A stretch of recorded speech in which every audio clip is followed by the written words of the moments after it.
सुंदरवन जंगल में टॉनी चिड़िया अपनी माँ रानो चिड़िया के साथ रहती थी। टॉनी चिड़िया को बचपन से ही फैशन डिजाइनर बनने का बहुत शौक था। जब भी उसे समय मिलता वो कपड़ों के डिजाइन का स्केच बनाने लगती।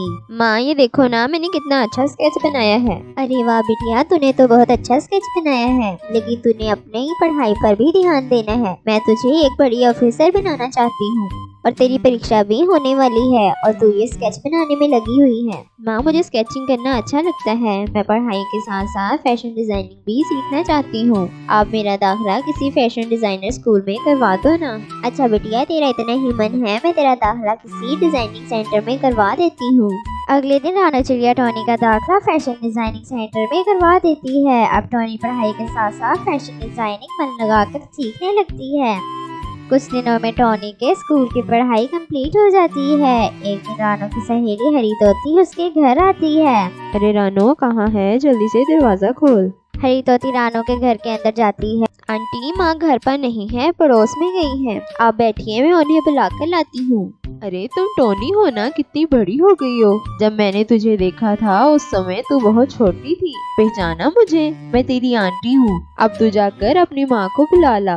फिर टॉनी चिड़िया अपनी माँ को बुलाने पड़ोस में चली जाती है। थोड़ी देर बाद टॉनी चिड़िया अपनी माँ को लेकर घर आ जाती है। अरे तोती बहन तू कब आई? टोनी तू जाकर चाय बना ला।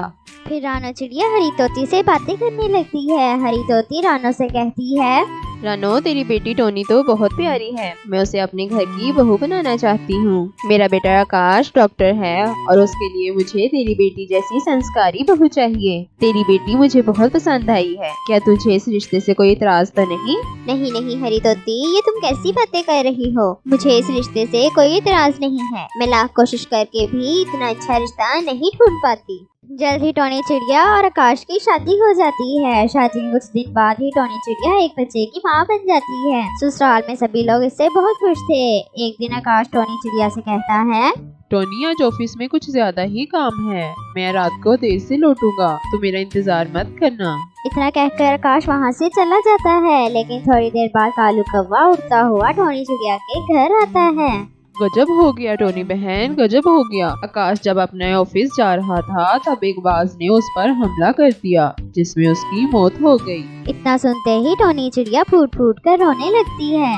माँ जी ये सब क्या हो गया? आकाश कबूतर के बिना ये घर कैसे चलेगा?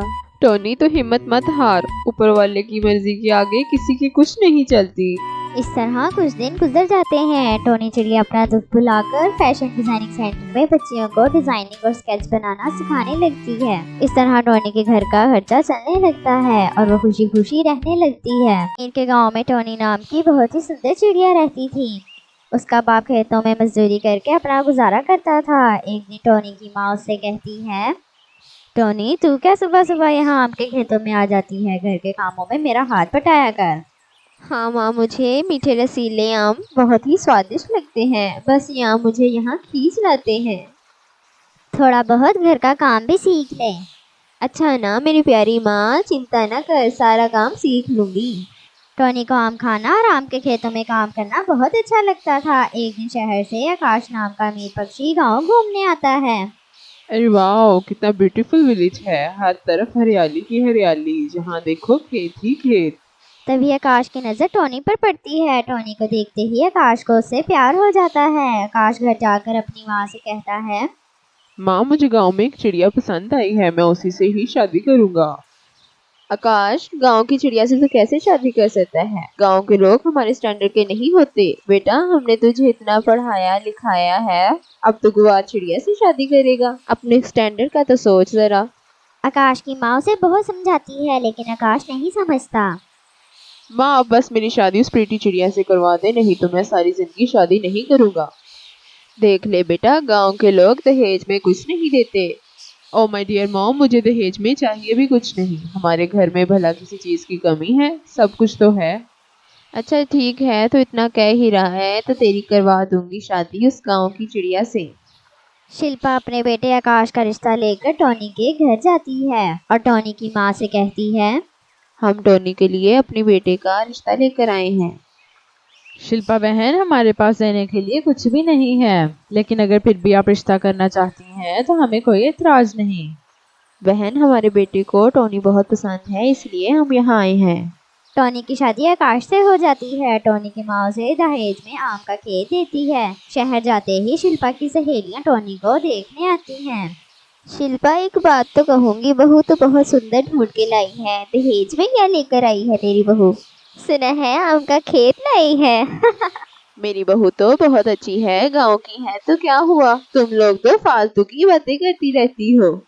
अपनी सहेलियों के ताने सुनने के बाद शिल्पा मन ही मन टोनी को कोसने लगती है और बात बात पर उसे डांटने लगती है। एक दिन शिल्पा टोनी से कहती है, तेरी माँ ने तुझे खाना बनाना तो सिखाया नहीं, दहेज में बस आम का खेत दे दिया। अब क्या हम दिन भर आम खाकर अपना पेट भरेंगे?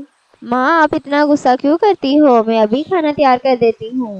वो आज मुझे खेतों में काम करते थोड़ा टाइम लग गया था, इसलिए खाने में देरी हो गई।